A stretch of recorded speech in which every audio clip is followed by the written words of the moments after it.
Welcome back. So far, we've covered exposure, aperture, and depth of field. Now, let's dive into shutter speed, which controls how motion appears in your photos. Whether you want to freeze action or create artistic motion blur, understanding shutter speed will give you full creative control over movement in your images. Shutter speed is the amount of time your camera's sensor is exposed to light.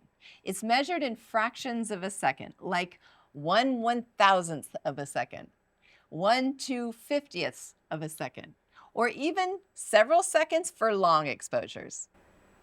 If you want to capture a sharp, detailed image of a moving subject, you need a fast shutter speed. Fast shutter speeds, 1/1000th of a second or faster, freezes action. It's great for sports, wildlife, or anything moving quickly. Remember, a fast shutter speed means less light enters the camera, so you may need to increase your ISO or widen your aperture to maintain that proper exposure. Now, 1/500th of a second to 1/250th of a second is good for general action shots. So, like when your people are walking, you have pets playing.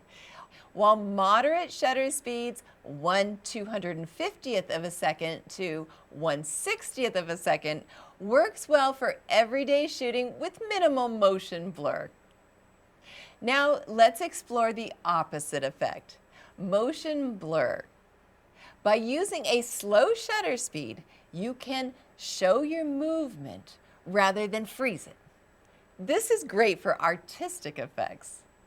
With slow shutter speeds, camera shake becomes an issue. To avoid blurry images, always use a tripod when shooting with a slow shutter. One of the coolest techniques that you can try is panning. This keeps a moving subject sharp while blurring the background, creating a sense of speed. This technique takes practice, but once you get it, it can produce some amazing results. Now let's put this into practice. Grab your camera and try the following. We're going to do a fast shutter speed challenge.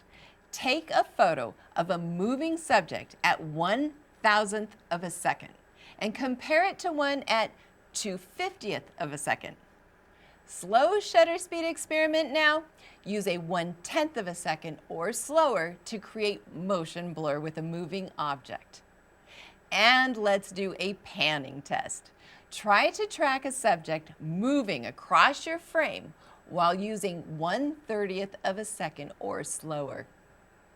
Update your best shots to the course community and share what settings you used. Here's some common mistakes and how to fix them. Mistake number 1, motion blur in unintended places. Your solution? Use a faster shutter speed or stabilize your camera with a tripod. Mistake number 2, dark image at high shutter speeds. Solution? Increase your ISO or widen your aperture to let more light in.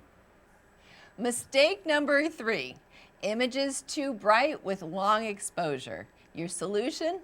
Lower your ISO or use a neutral density filter in bright conditions. For this module's assignment, I want you to do the following. First, I want you to take one image at a fast shutter speed, 1/500th of a second or faster.